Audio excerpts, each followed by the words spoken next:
The roar of jet engines, the defiance of gravity, and a man clinging to the side of a plane in mid-flight.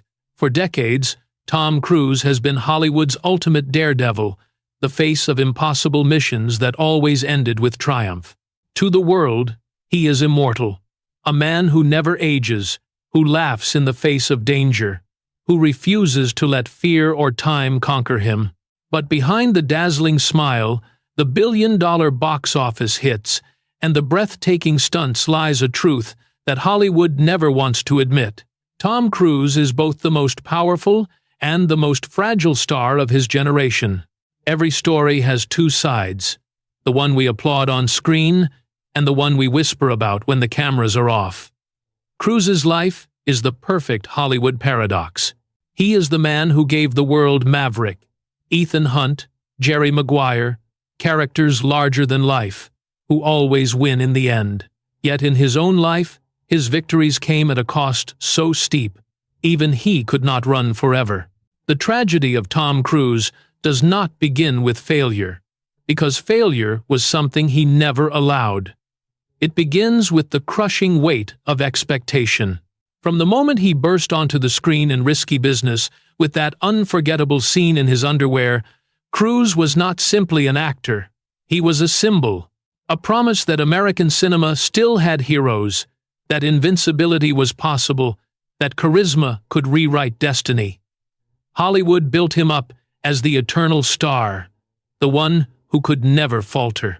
But what happens when a man is told he cannot be human, that he must always be more? Behind the closed doors of lavish mansions and film sets turned into battlefields, Cruise carried burdens no stunt could prepare him for. 3 marriages, each ending in heartbreak. A daughter he rarely sees. Friendships fractured by the church he gave his life to. And the unrelenting rumor mill that painted him as both a god and a ghost, a savior and a prisoner. To understand Tom Cruise's tragedy, one must first understand his obsession, not just with stunts, not just with perfection, but with control. Every jump, every climb, every near-death stunt was not simply a performance, it was a declaration, a cry to the world, I am in control of my destiny. I will not fall. Yet, in the quiet hours of his life, when the cameras stopped rolling, that control slipped away. He could not control love. He could not control time. He could not control the distance growing between himself and a daughter who once reached for his hand on red carpets, only to grow up without him by her side. The opening tragedy of Tom Cruise's story is not death, nor scandal, nor exile. It is something more haunting, the loneliness of a man who conquered everything except himself. Imagine it, the biggest star in the world, standing on the edge of a film set, ready to leap across a rooftop for the 100th time. A crowd watches, a crew holds their breath. The cameras capture every glorious second. He makes the jump. He always does. The applause echoes. But when the lights dim, he walks back into a silence no one dares to speak of. Hollywood loves heroes, but Hollywood also loves sacrifices. And Tom Cruise has sacrificed more than most will ever know. His childhood innocence stolen by a violent father, his marriages crumbling under the spotlight, his faith questioned by millions, his body broken by years of stunts. Yet the show must go on. Because Tom Cruise is not allowed to be just a man. He must always be the legend, the machine, the star who never quits. And so, the tragedy begins, not with a fall, but with the terrifying truth that he may never be allowed to stop. For Tom Cruise, the mission is never impossible. The mission is endless. And that, perhaps, is the cruelest fate of all. Long before Tom Cruise was clinging to airplanes at 30,000 feet, he was a boy who couldn't find solid ground beneath his feet. Born Thomas Cruise Mapother IV in Syracuse, New York, in 1962, his life began far from the glamour of Hollywood. His father, an electrical engineer, was brilliant but unstable. To young Tom, he was less a protector and more a shadow of fear. Years later, Cruise would describe him in blunt words: a bully, a coward, the kind of person where, if something goes wrong, they kick you. Lent in the leader. Imagine being a child in that environment. A small boy, constantly shifting from one school to another as his family moved from state to state, never staying long enough to make roots. By the time he was 14, Tom had attended nearly 15 schools. Each new classroom was a battlefield of survival, where he was the outsider, the new kid, the one who had to prove himself all over again. He carried with him a secret that only deepened his sense of isolation: severe dyslexia. Reading was not simply difficult. It was a daily humiliation. Words on the page twisted, scattered, became indecipherable symbols. While other children read aloud with ease, Tom stumbled, his cheeks burning with embarrassment. Teachers labeled him lazy. Classmates mocked him. His father offered no comfort. It was his mother, Mary Lee, who became his anchor. A woman of quiet resilience, she worked multiple jobs to keep the family afloat after finally leaving her abusive husband. For Tom, her strength was a lesson. Survival was possible, but only if you kept moving forward, no matter the odds. Yet survival did not mean safety. For young Tom, the world was unpredictable, and so he learned to adapt, to perform, to charm his way into acceptance. He discovered that when he made people laugh, when he threw himself into sports, when he acted, even clumsily, in a school play, the ridicule stopped. On stage, he was no longer the dyslexic boy, no longer the son of a violent father. He was someone else, someone stronger, someone admired. It was here, in the fragile echo of applause from a small school stage, that the first spark of the Tom Cruise legend ignited. But even that spark came with shadows. His childhood was a relentless cycle of instability. He once dreamed of becoming a priest, enrolling in a Franciscan seminary for a year. Discipline, faith, and structure gave him comfort. But they also magnified the inner war he was fighting: the need to belong, the hunger for control, the longing for approval. He did not yet know it, but these desires would shape his every choice, every role, every headline that followed. It's tempting to think that stars are born with destiny carved into them, but Tom Cruise's origin is the opposite. It was chaos that carved him. It was pain that shaped him. The boy who ran from one school to another became the man who would run across rooftops, cling to cliffs, and defy death for the cameras. The boy who could not read without shame became the man who memorized entire scripts word for word, obsessively, to prove he was more than his diagnosis. The boy who was beaten down by his father became the man who vowed never to be weak again. Hollywood would later call him fearless. But fear was always there, buried deep, fueling his need to outwork, outfight, outlast everyone around him. Fear of failing, fear of being abandoned, fear of being ordinary. Each fear became a weapon, sharpened into determination. His early life, marked by broken homes and broken trust, was the crucible in which his drive was forged. And as the young man stepped out of adolescence, carrying nothing but raw ambition and the scars of a difficult childhood, he set his sights on the one place where he could transform his wounds into power: Hollywood. What audiences would never see, as they later cheered his triumphs, was the child inside, the boy who still longed for stability, who still sought a father figure, who still carried the echoes of his mother's sacrifices. That child never left Tom Cruise. He simply learned to bury him beneath characters who always won.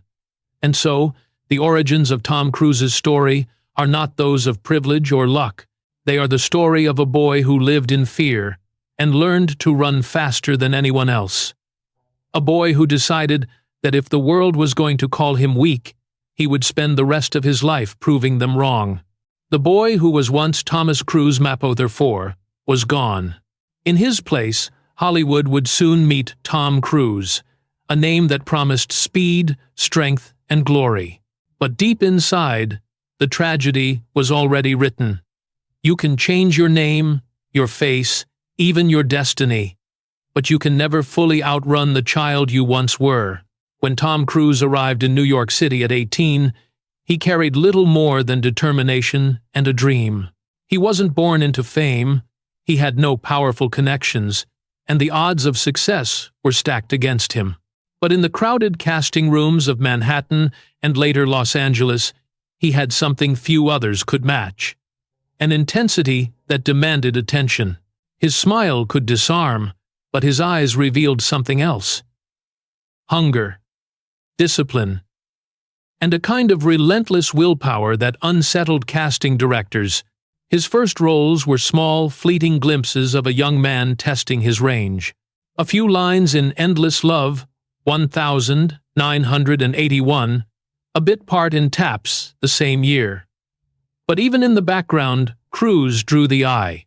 He moved with a nervous energy, as though he was fighting to break free from invisibility. That energy soon turned into opportunity. When Risky Business hit theaters in 1983, everything changed. No one could have predicted that a scene of a boy dancing in his underwear to Bob Seger's old-time rock and roll would launch a global icon. Yet, it did. Cruise wasn't just playing Joel Goodson, the suburban kid whose life spirals out of control. He was announcing himself to the world. He was telling Hollywood, "I'm here. Watch me." Audiences did, and they never stopped. But Risky Business was just the opening act. The real transformation came in 1986, when Tom Cruise slipped into a flight suit and climbed into the cockpit as Pete Maverick Mitchell in Top Gun. The movie was more than a hit. It was a cultural explosion. Fighter jets, leather jackets, Ray-Ban sunglasses, volleyball on the beach. It became the defining image of American cool. And at the center of it all was Cruise, the embodiment of fearless youth. With Top Gun, Tom Cruise became more than a star. He became a symbol of a generation. The brash, confident hero who could push boundaries and still win. The box office soared, the world took notice, and Hollywood finally understood what they had on their hands. A man who could carry a movie not just with talent, but with sheer presence. Yet, what made Cruise's rise remarkable wasn't just one film. It was his obsession with control, with reinvention, with proving himself over and over again. He refused to be typecast. After Top Gun, instead of resting on his newfound fame, he deliberately chose roles that tested him. The troubled bartender in Cocktail, 1988. The hot-headed car racer in Days of Thunder, 1990. The ambitious lawyer in The Firm, 1993. Each role carried a piece of him, but each was carefully selected to expand his reach. The turning point, however, was Rain Man, 1988. Sharing the screen with Dustin Hoffman, Cruise shed the image of a boyish heartthrob and revealed depth few had seen before. His role as Charlie Babbitt, selfish, angry, yet capable of transformation, showed critics that Tom Cruise wasn't just box office gold. He was an actor. The film won 4 Oscars, including Best Picture, and though Hoffman took home Best Actor, many recognized that Cruise's performance was the emotional backbone of the story. In 1989, Born on the 4th of July shattered any lingering doubts. Directed by Oliver Stone, the film told the story of Ron Kovic, a paralyzed Vietnam veteran turned anti-war activist. Cruise immersed himself in the role with a ferocity that stunned even his harshest critics. Gone was the confident smile, the perfect hair, the effortless charm. In its place was raw pain, vulnerability, and rage. His performance earned him his first Academy Award nomination for Best Actor. The boy from a broken home had become one of the most respected actors in the world. By the early 1990s, Tom Cruise was untouchable. He had achieved what most actors only dream of: critical acclaim, box office dominance, and global fame. But he wasn't satisfied. He pushed further. With A Few Good Men, 1992, he squared off against Jack Nicholson in one of cinema's most iconic courtroom battles. With Interview with the Vampire, 1994, he took on the role of Lestat, embracing darkness and seduction in a way no one expected. And with Mission Impossible 1996, he not only starred, but produced, proving that he was more than just an actor. He was a businessman, a visionary, a force who could shape Hollywood itself. What few knew then was that this rise came at a cost. Behind the curtain, Cruise's life was already beginning to show cracks. His first marriage to Mimi Rogers ended just as his star was exploding. His second marriage to Nicole Kidman would soon become a high-profile roller coaster, entwined with his growing devotion to Scientology. The boy who once longed for stability was finding none, even as the world declared him invincible. But in the spotlight, Tom Cruise could not afford to falter. His rise was too fast, his image too carefully built. Every film, every interview, every smile on the red carpet had to project one truth: Tom Cruise was not just successful, he was unstoppable. And so, as Hollywood crowned him king, Tom Cruise wore the crown with both pride and fear. For in his heart, he knew what the world did not: the higher you climb, the more dangerous the fall. By the mid-1990s, Tom Cruise had ascended to a level of stardom few actors in history would ever reach. He was no longer the promising young actor or even the blockbuster golden boy. He was the centerpiece of an industry, the man whose name alone could guarantee global box office success. In an era before streaming, before franchises dominated every studio slate, Cruise was the franchise. When Mission Impossible premiered in 1996, it was more than just the launch of a film series. It was the coronation of a king. Cruise wasn't just its star, he was its architect. He handpicked directors, shaped scripts, and insisted on performing his own stunts, even when studio executives begged him not to. The now iconic image of him suspended on wires, inches above the ground in a CIA vault, wasn't just a stunt. It was a metaphor. Cruise was the man defying gravity, balancing between triumph and catastrophe, daring fate to try and stop him. The film grossed over $450 million worldwide, cementing Cruise as one of the most bankable stars alive. Sequels followed, each bigger, bolder, and riskier. With every installment, Cruise pushed himself closer to the edge, scaling the Burj Khalifa in Dubai, clinging to planes, jumping from helicopters. The missions weren't just impossible, they were suicidal. But Cruise needed audiences to believe he was invincible, because for him, the myth of invincibility was survival. Hollywood showered him with accolades, not just box office receipts. His performance in Jerry Maguire, 1996, gave him another Oscar nomination, as well as the line that would echo for decades: "Show me the money." For once, Cruise didn't have to leap from buildings or grip fighter jet controls to prove his power. He simply had to smile, to cry, to hold Renee Zellweger in his arms and whisper, "You complete me." It was the softer side of Cruise, and audiences devoured it. By the early 2000s, he was working with the greatest directors of his generation.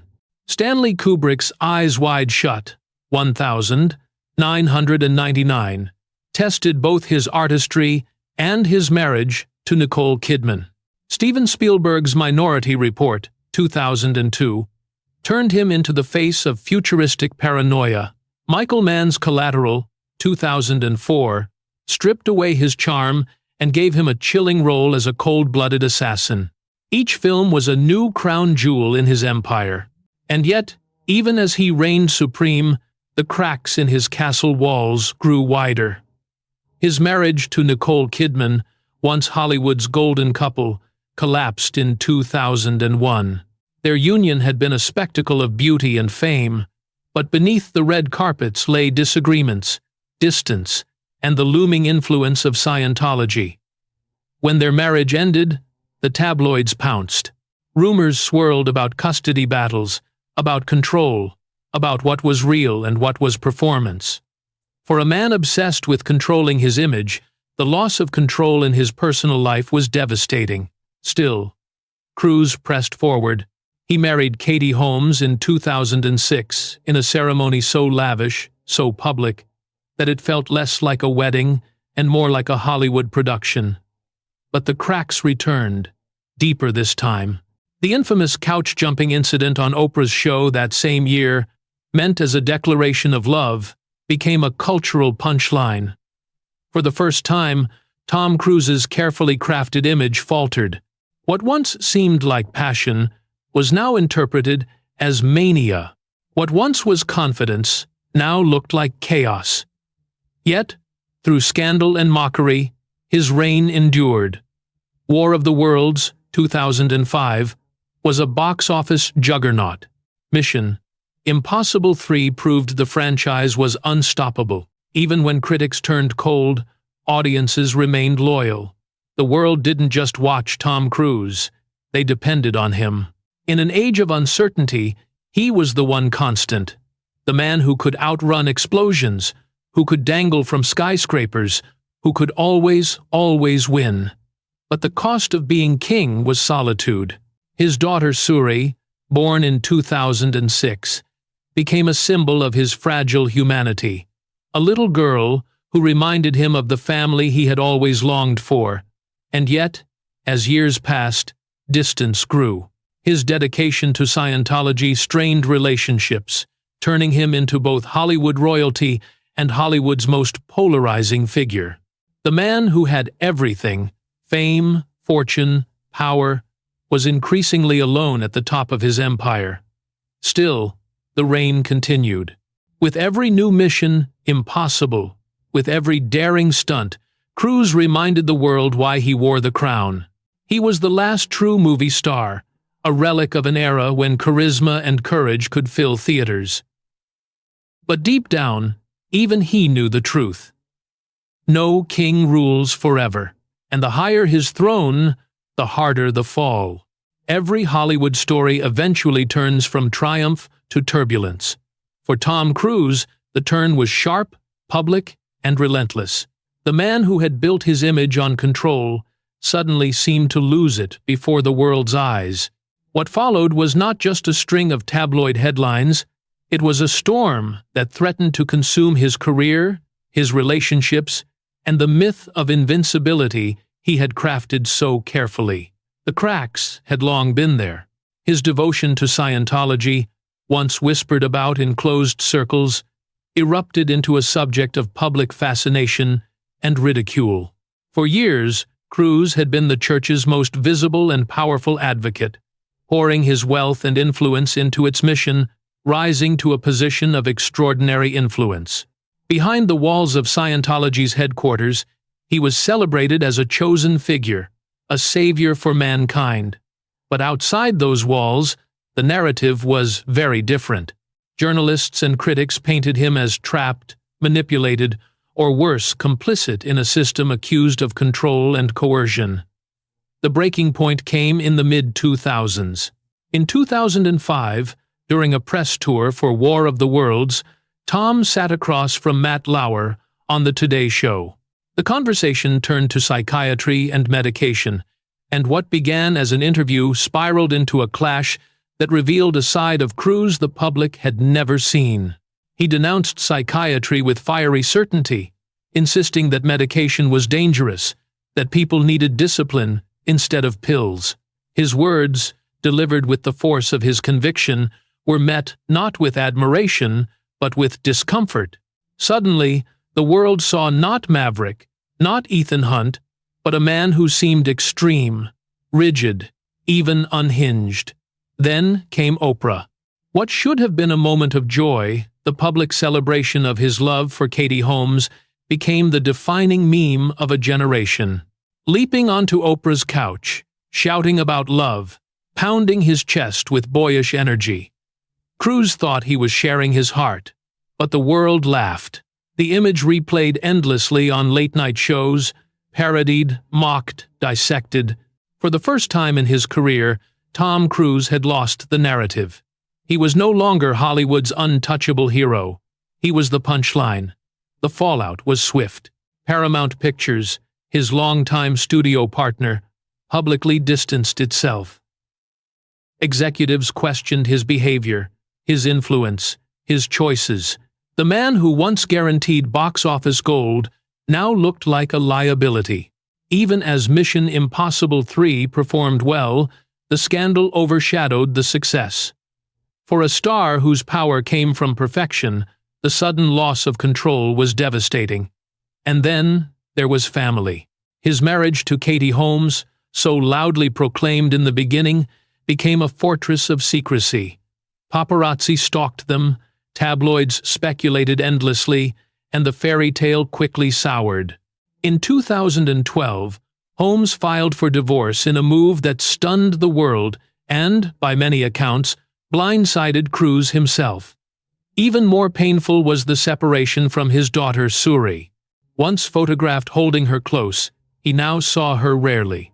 Rumors swirled about custody battles, about Scientology's role, about whether he had chosen faith over family. For a man who had always wanted stability, the collapse of yet another marriage left him more isolated than ever.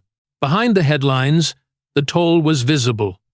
He threw himself deeper into work, into stunts, into proving that Tom Cruise, the movie star, was alive and well. But the shadows clung to him. The laughter from Oprah's couch never faded. The Today Show clash lingered as a stain. His faith in Scientology made him both a figure of loyalty within the church and a target of suspicion outside it. This was the dark side of stardom, the loneliness of a man who gave everything to the image, only to find the image turned against him. He had sacrificed normalcy, sacrificed intimacy, even sacrificed his own vulnerability. For decades, he had been untouchable. Now, the world had touched him, and the wound was deep. And yet, in true Tom Cruise fashion, he refused to collapse. He doubled down.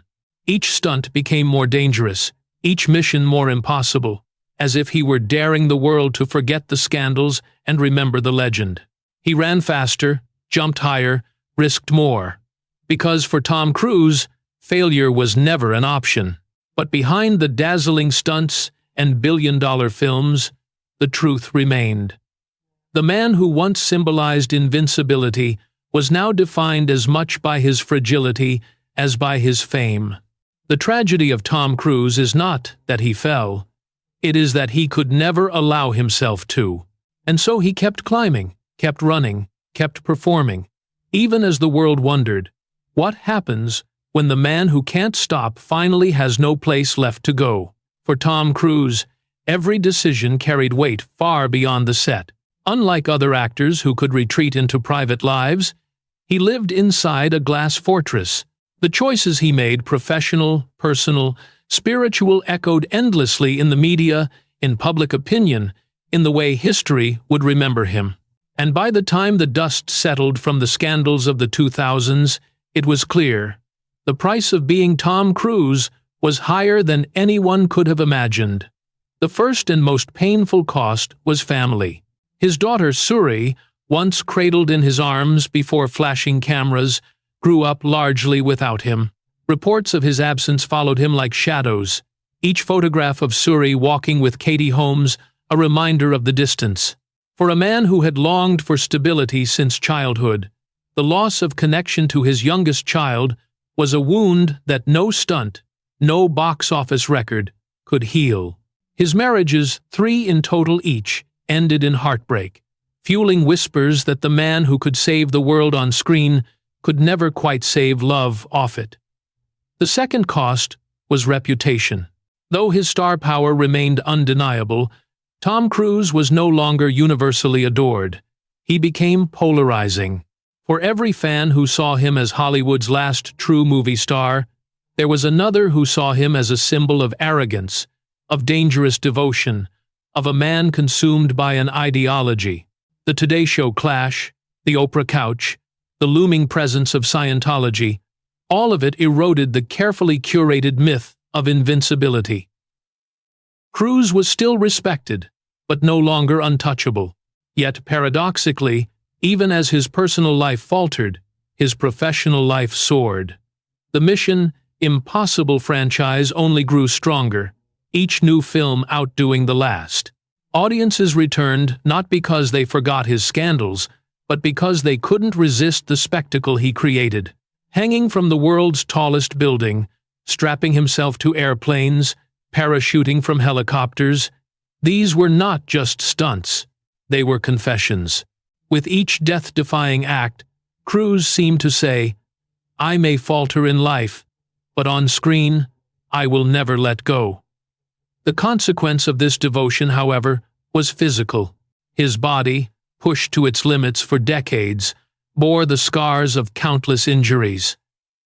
Broken bones, sprains, surgeries. The cost of authenticity was paid in blood. Yet, he never slowed down. He could not. To slow down was to admit mortality. And Tom Cruise was not ready to face that truth. The third cost was time. While his contemporaries aged gracefully, taking smaller roles or retreating from the spotlight, Cruise refused to yield.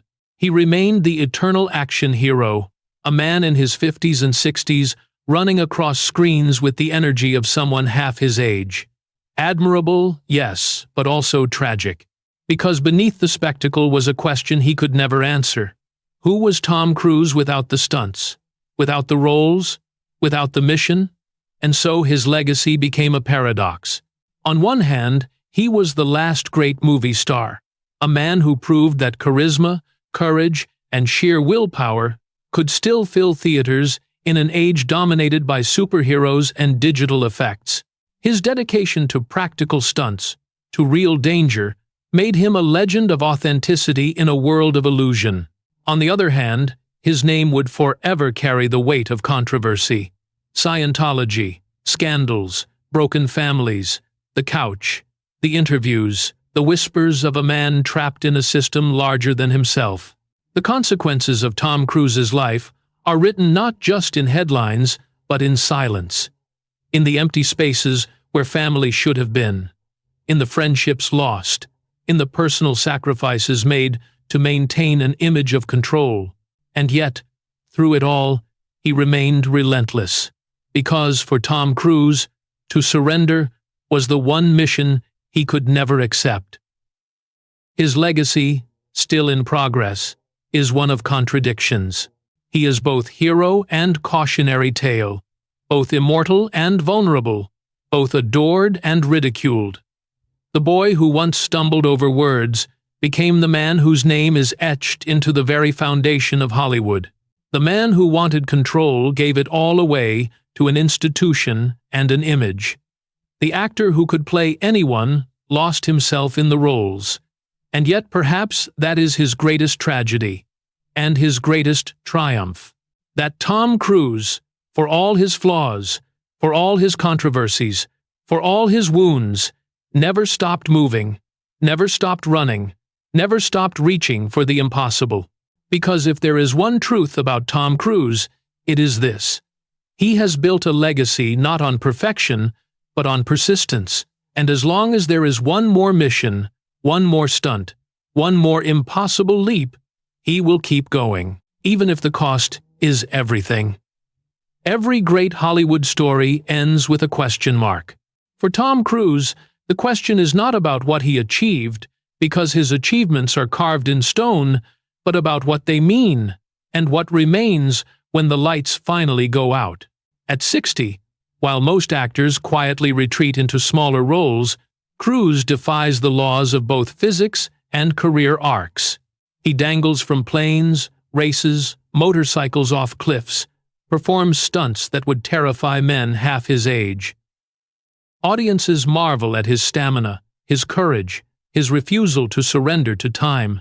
He is the last gladiator in an arena that has grown digital, artificial, and safe.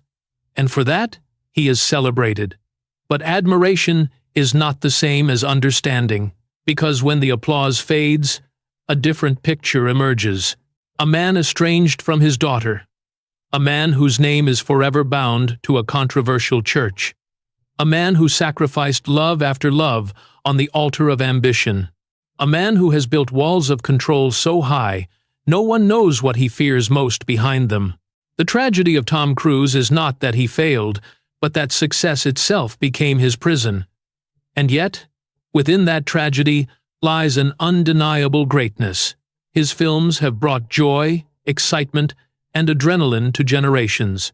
He has risked his life for art, for spectacle, for belief in the power of cinema.